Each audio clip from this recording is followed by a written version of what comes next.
నమస్తే, welcome to Leo. మనతో ఉన్నారు పొలిటికల్ అనలిస్ట్ శ్రీలీల గారు. నమస్తే అండి. నమస్తే. వైఎస్ జగన్మోహన్ ఇంటి వద్ద, తాడేపల్లి వద్ద ఇంత పెద్ద ఎత్తున ఈ మధ్యకాలంలో ఎక్కడ కూడా మనం వైసీపీకి సంబంధించిన సమావేశాలు మనం చూడలేదు. కనీసం వైసీపీ పార్టీ ఆవిర్భావ దినోత్సవం రోజు కూడా కరెక్ట్గా పట్టుమని 25 మంది కూడా లేనటువంటి సందర్భం చూసాం. కానీ ఇప్పుడు వచ్చేసరికి ఎక్స్ ఎమ్మెల్యేలు, ఎంపీలు, మిగతా మాజీ కావచ్చు, ఇప్పుడున్న ఎమ్మెల్యేలు కావచ్చు, ప్రతి ఒక్కరు కూడా ఖచ్చితంగా రావాల్సిందని చాలా హడావిడిగా ఇప్పుడు ఒక మీటింగ్ అయితే పెట్టుకోవడం జరుగుతుంది. అయితే మొన్న జరిగినటువంటి ఒక సింగయ్య హత్యకు సంబంధించి ఏదైతే ఉందో దీనిపైన A2గా జగన్మోహన్ రెడ్డి గారి పేరైతే నమోదు చేయడం జరిగింది.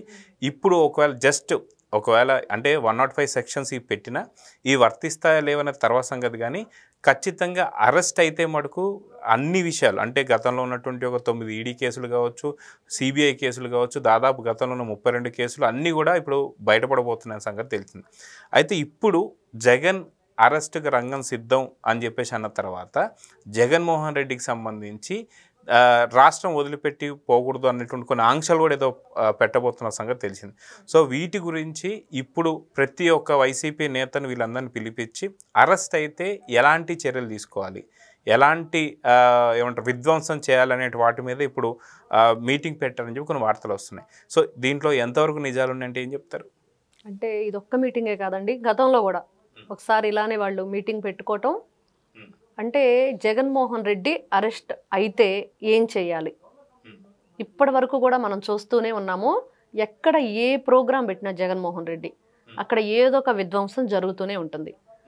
మరి ఆ విధ్వంసం జరిగిన వెంటనే మరి వైఎస్ఆర్సీపీ పార్టీకి సంబంధించిన ఎమ్మెల్యేలు కానివ్వండి, వాళ్ళ కార్యకర్తలు కానివ్వండి, వీళ్ళందరూ కూడా ఎలా రియాక్ట్ అవుతున్నారు అంటే కూటమి ప్రభుత్వం మీదే వాళ్ళు తిరుగుబాటు చేస్తున్నారు తప్పించి ఎక్కడా కూడా ఒక ప్రెస్ మీట్ పెట్టి మేము ఇదిగో ఈ ప్రోగ్రాం చేశాము ఈ రోజున, మరి ఈ రోజున అనుకోని విధంగా కొన్ని సంఘటనలు జరిగినాయి, దానికి మాదే తప్పిదము, మరి దీనివల్ల ఇబ్బంది పడుతుంది ప్రజలే కాబట్టి కూటమి ప్రభుత్వం నుంచి కూడా మాకు ఇంకొంచెం ఎక్కువ సెక్యూరిటీ కావాలనో, లేకపోతే ఇంకా మరి మేము చేసే కార్యక్రమంలో కూడా వాళ్ళ రూల్స్ రెగ్యులేషన్స్ కూడా మేము క్రాస్ చేశాము, కొన్ని నిజాలు ఒప్పుకోవాలి.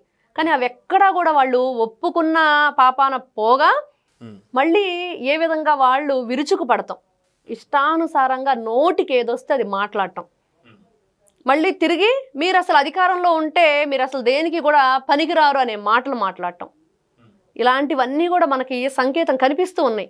ఖచ్చితంగా వీళ్ళు జగన్మోహన్ రెడ్డిని అరెస్ట్ చేస్తే ఏం చెయ్యాలి అంటే, జగన్మోహన్ రెడ్డి మొన్న తెనాలి వెళ్ళి వాళ్ళని పరామర్శించి వచ్చాడు, గంజాయి బ్యాచ్ని.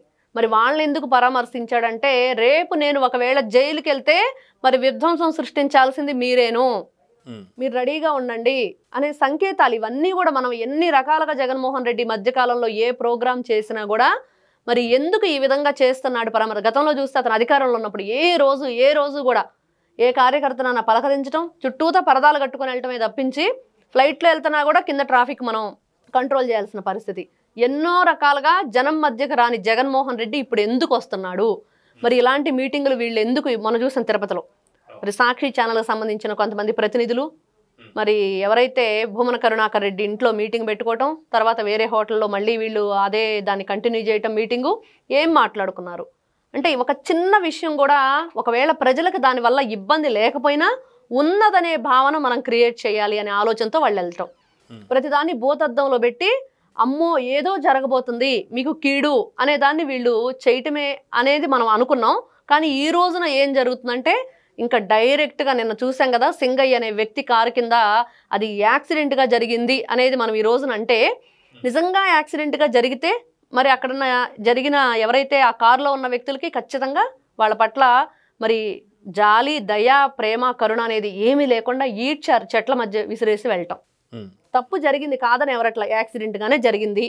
కానీ దాని పట్ల మీరు ప్రవర్తించిన తీరు ఎక్కడా కూడా మానవత్వం అనేది లేకుండా ఎలా వ్యవహరించారనేది. ఈ రోజున మళ్ళీ జగన్మోహన్ రెడ్డి ఇదే కేసులో అరెస్ట్ అయితే ఏం చెయ్యాలి అంటే, వీళ్ళు నిజంగా విధ్వంసం ఈసారి కావాలనే చంపేస్తారు, మనుషుల్ని కావాలనే చంపేస్తారు. చెప్పారు కదా, సత్తెనపల్లి నుంచే రాజారెడ్డి రాజ్యాంగం స్టార్ట్ అయిద్దని. స్టార్ట్ అయింది ఆల్రెడీ. వీళ్ళు చూసాం కదా, అంటే తన కారు కింద నలిగిన మనిషిని కూడా కనీసం అంబులెన్సో లేకపోతే అక్కడున్న మీ కారులో ఎవరొకరు తీసుకొని మరి ఒకరిని ఇచ్చి పంపించడము, ఆయనకు వైద్య చికిత్స అందించడం ఏదీ లేకుండా ఈడ్చి అవతలేసి వెళ్ళారంటే మరి వీళ్ళు ఎంత కఠినమైన హృదయం గలవాళ్ళు, ఎంత నీచంగా వీళ్ళ ఆలోచన విధానం ఉంది అనేది ఈ రోజున మనకు క్లియర్గా అర్థమవుతుంది. ఖచ్చితంగా వీళ్ళు రాష్ట్రంలో విధ్వంసానికి కుట్రలు పన్నాగాలు పన్నుతున్నారు. అయితే గతంలో మనం చూసుకుంటే కూటమి ప్రభుత్వం వచ్చిన కరెక్ట్గా నెల కూడా గడవక ముందే రాష్ట్రపతి పాలన కావాలంటూ ఢిల్లీకి వెళ్ళి అక్కడ కూడా చాలా రకాల 32 మంది చనిపోయారని చెప్పి ఆ లిస్ట్ అడిగితే ఇప్పటికి కూడా పార్లమెంట్ కానీ అసెంబ్లీకి కానీ సబ్మిట్ చేయలేదు. అదేవిధంగా చూసుకుంటే కూటమి ప్రభుత్వం వచ్చిన నెల తర్వాత నుంచి కూడా ప్రతిరోజు కూడా ఏదో ఒక ప్రణాళికలు వేయడం, హైదరాబాద్లో వీకెండ్స్లో మీటింగ్ పెట్టుకొని కూటమి ప్రభుత్వంపై ఎలా బురద జల్లాలి ఇవన్నీ కూడా చూస్తూ వస్తున్నాం. కానీ ఇవన్నీ కూడా జగన్మోహన్ రెడ్డి గారు అరెస్ట్ కానంత వరకే.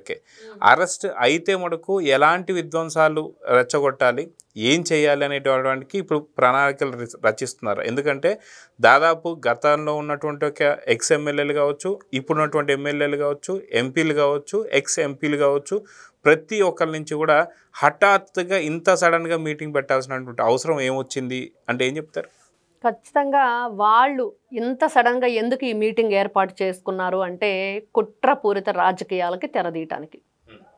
అంటే ఇంకా వీళ్ళు మనం చూసాం వాళ్ళ ప్లకార్డ్స్, మేము వస్తే ఏ విధంగా చంపేస్తాం, తొక్కేస్తాం, నరికేస్తాం అనే మాటలు, వీళ్ళ కర్కశమైన మనసు, ఏ విధమైన వీళ్ళ ఆలోచన విధానం ఉంది. ఈ రోజున తల్లిని చెల్లిని గెంటేసి వాళ్ళ మీద కూడా ఆస్తి కోసం ప్రేమ చచ్చిపోయిందన్న మనిషి ఇంకా ప్రజల కోసం ఆలోచిస్తాడా అండి? ప్రజల కోసం ఇతను మనసు పెడతాడా? వాళ్ళ గురించి ఆలోచించే అంత గొప్ప మనసు ఉందో జగన్మోహన్ రెడ్డి కంటే ఎక్కడా కూడా లేదు. ఈ రోజున జనంలోకి వస్తే అతను నాకు Z+ కేటగిరీ ఆల్రెడీ ఉన్నా కూడా ఏదో ఈ రో పార్టీ సంబంధించిన అక్కడ ఎవరు కూడా లేరు అనేది ఒక దీన్ని సృష్టించి జనంలో, అంటే క్లియర్గా అసలు తెలిసిన వాళ్ళు నాలెడ్జి అంటే రో పార్టీ ఎక్కడ ఉంటుంది, ఆయన ఇంటి దగ్గర లేకపోతే ఎక్కడ ప్రోగ్రామ్కి వెళ్తున్నాడో అక్కడ ఉంటుంది. దారి మధ్యలో నువ్వు సీఎం అని అనిపించుకోవడానికి నీ సైకో పిల్ల బ్యాచ్ చేత మరి అక్కడ కారు ఆపేసి సింగయ్య అనే వ్యక్తిని నిర్దాక్షిణంగా కారు టైర్ కింద నలిపేశారు. అది అందరికీ కనిపించిన విషయమే. అయినా కూడా దాన్ని సమర్థించుకుంటూ ఏమాత్రం నిస్సిగ్గుగా మేము ఇలానే ఉంటాము, మేము క్రూరంగానే ఆలోచిస్తామనే మనసుతో వీళ్ళు చెప్పిన విధానాన్ని చూస్తే ఖచ్చితంగా వీళ్ళు ఒక భయంకరమైన సిచ్యువేషన్ని రాష్ట్రంలో క్రియేట్ చేయబోతున్నారు. తస్మాత్ జాగ్రత్త, అప్రమత్తంగా ఉండండి ప్రతి ఒక్కరూ. ఇక్కడ ముఖ్యంగా ఇక్కడ కూటమి ప్రభుత్వం అప్రమత్తంగా ఉండాలంటే కాదు, ప్రజలు అప్రమత్తంగా ఉండాలి. ఏ క్షణాన ఏ విధంగా వాళ్ళల్లో కుట్రపూరితంగా వీళ్ళు క్రియేట్ చేస్తారనేది ఎవ్వరు కూడా ఎక్స్పెక్ట్ చేయలేని విధంగా వీళ్ళు తీసుకెళ్తారు. అయితే రాత్రి మనం చూసుకుంటే ఏదైతే సింగయ్య మీదకి ఎక్కినటువంటి ఒక కారు 2349 సంబంధించినటువంటి ఒక కార్ని సీజ్ చేసి ఏదైతే నల్లపాడు పోలీస్ స్టేషన్ తీసుకెళ్ళడం, దానిపైన ఇప్పుడు ఎంక్వైరీ నడుస్తుంది. సో తను కూడా జగన్మోహన్ రెడ్డి కూడా దాదాపు కొన్ని కోట్లు ఇచ్చినటువంటి ఒక ఎవరైతే లీగల్ అడ్వైజర్స్ ఉంటారో వాళ్ళు కూడా ఖచ్చితంగా మీరు అరెస్ట్ కాక తప్పదు, అరెస్ట్ అయిన తర్వాత మాత్రం పాత కేసులన్నీ అంటే దాదాపు 13 సంవత్సరాల నుంచి బెయిల్ మీద ఉన్నటువంటి ఒక జగన్ ఖచ్చితంగా జైలుకి వెళ్ళక మాత్రం తప్పదని చెప్పి కొన్ని వార్తలు అందించినట్టు. సో ఈ వార్తలు విను వెంటనే ఖచ్చితంగా ప్రతి ఒక్కరిని పిలిచి ఎలాంటి చర్యలు తీసుకోవాలనే దానిపైన సజ్జల రామకృష్ణారెడ్డి కూడా కొన్ని సూచనలు కూడా ఇస్తున్నారని చెప్పి తెలుస్తుంది. సో నిజంగా ఏపీ అప్రమత్తంగా ఉండాల్సినటువంటి టైం వచ్చేసిందా లేదంటే ఏం చెప్తారు? ఖచ్చితంగా అండి. ఏపీలో మనం చూస్తే వీళ్ళ అధికారంలో ఉన్నప్పుడు ఏ విధంగా వీళ్ళ పరిపాలన కొనసాగింది, ఈ రోజున అధికారం కోల్పోయాక మరి ఇంకా అది ప్రేతాత్మ సమాధిలో నుంచి ఏ విధంగా అంటే అక్కడున్న ఊరి మీద దాని రివెంజ్ తీర్చుకోవడానికి ప్రయత్నిస్తుంది అంటారు చూడండి. ఈ రోజున జగన్మోహన్ రెడ్డి పరిస్థితి అంతే. ఈ రోజున వాళ్ళ నాయకులు కూడా ప్రెస్ మీట్ పెట్టి మాట్లాడుతూ మీరు అనుకుంటున్న అమరావతి అనే మాటలు సంబోధిస్తున్నారు చూడండి. అంటే వీళ్ళు యాక్సెప్ట్ చేయట్లేదు ఎక్కడ రాష్ట్రం బాగుపడటం. ఈ రోజున ప్రతి ఒక్కరికి కూడా సంక్షేమ పథకాలు, వాళ్ళ క్షేమం, అభివృద్ధి, పోలవరం, అమరావతి ఇవన్నీ కూడా వాళ్ళు చూడలేకపోతున్నారు. దానికి తోడు వీళ్ళు ఏవైతే కొన్ని కార్యక్రమాలు పెట్టుకొని అవి విఫలమయ్యి ఇలాంటి కొంతమంది ప్రజల మరణాలకి కారణాలయ్యి మరి దానిలోంచి కూడా ఈ రోజున తప్పించుకోలేక గిలగిలా కొట్టుకుంటూ ఉక్కిరి బిక్కిరి అయిపోతూ ఎటువైపు నుంచి ఏం జరుగుతున్నా కూడా మళ్ళీ మన క్రూరత్వాన్ని బయట పెట్టాలి, మనం కర్కశంగా ఉన్నాం కదా, ఇంకా అంతకంటే కూడా మనం ఇంకా రాతి మనస్సుతోటి మరి జనాలను ఏ విధంగా ఇబ్బంది గురి చేయాలి.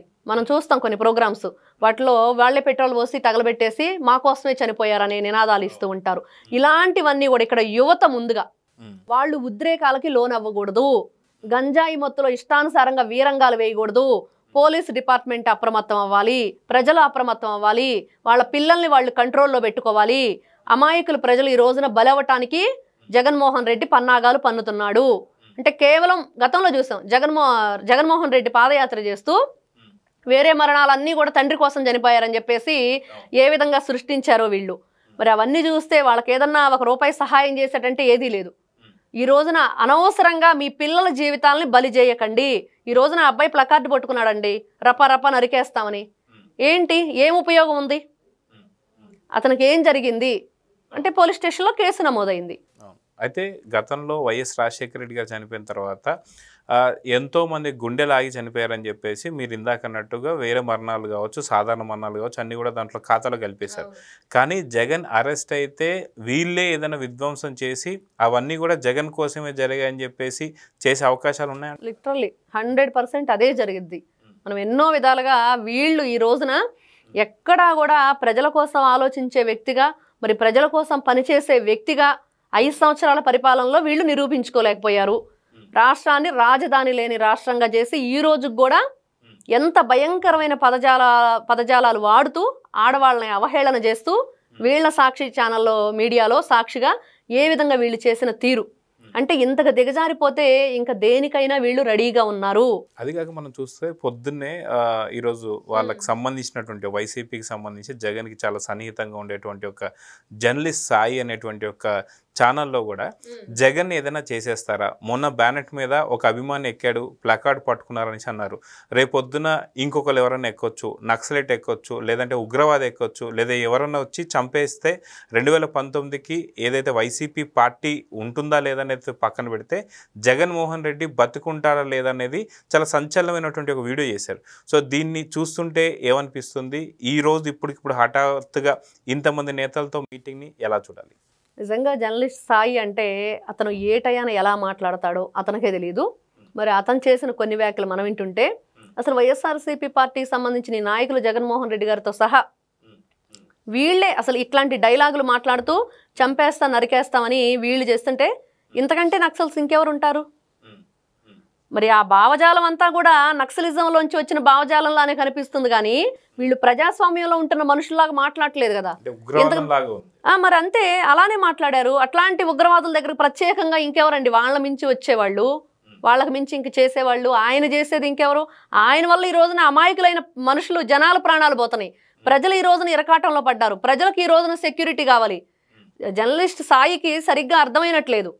అతను మాట్లాడే మాటలు ఏదో జగన్మోహన్ రెడ్డి గారి మీద ప్రేమతోటి, కూటమి ప్రభుత్వం మీద అబద్ధమైన ఏయో కొన్ని రకాల ఆరోపణలు చెయ్యాలి అని చెప్పేసి చేస్తున్నాడు తప్పించి ఆ మాటలు ఒకసారి ఆయన వెనక్కి తీసుకోపోతే కనుక దీని మీద కూడా సాయి అనే వ్యక్తి మీద కూడా మరి అతనుకున్న జర్నలిజం ఏదైతే ఉందో దాన్ని రద్దు చేసేసి వెంటనే ఇట్లాంటి పిచ్చి వీడియోలు చేయకుండా చర్యలు తీసుకోవాలి. అంటే ఉద్రేకపూర్వకంగా ప్రజల్లో అంటే ఇతను మాట్లాడే మాటలు ఒక జర్నలిస్ట్గా ఉండి మరి నక్సలైట్లు వస్తారా, ఉగ్రవాదులు వస్తారా, ఎవరు వచ్చినా కూడా ఇంతే కదా అంటే ఎవరు ఎందుకు వస్తారు? అంటే మీరు ఏమైనా ఏర్పాట్లు చేస్తున్నారా, చేయబోతున్నారా? అంటే మేము ఇలా జరిగిపోతుందని చెప్పేసి ముందుగానే మీరు కాలజ్ఞానం చెప్తున్నారా? ఇలాంటివన్నీ అంటే వీళ్ళు మాట్లాడే మాటలు ఎక్కడి వరకు వెళుతున్నాయి, ప్రజల్లో ఎలాంటి ఆలోచన కలుగజేస్తున్నాయి అనేది ఖచ్చితంగా ఆలోచించి ఇట్లాంటి వాళ్ళు పబ్లిక్లోకి ఇలాంటి మెసేజ్లు ఇవ్వకుండా ప్రభుత్వం చర్యలు తీసుకోవాలి. సో చూద్దామండి, ఖచ్చితంగా జగన్మోహన్ రెడ్డికి సంబంధించినటువంటి ఏదైతే ఈరోజు జరుగుతున్న మీటింగ్ ఏదైతే ఉందో చాలా ఉత్కంఠటైతే రేపుతుంది. ఖచ్చితంగా జగన్ అరెస్టుకు రంగం సిద్ధం చేయబోతున్నారు. చేయాల్సిన దాడులు ప్రతి వ్యూహాలు ఏవైతే ఉన్నాయో వాటి మీద చర్చిస్తున్నారని తెలుస్తుంది. సో చూద్దాం జరగబోతుందో. నమస్తే. Please subscribe to Leo news for more videos.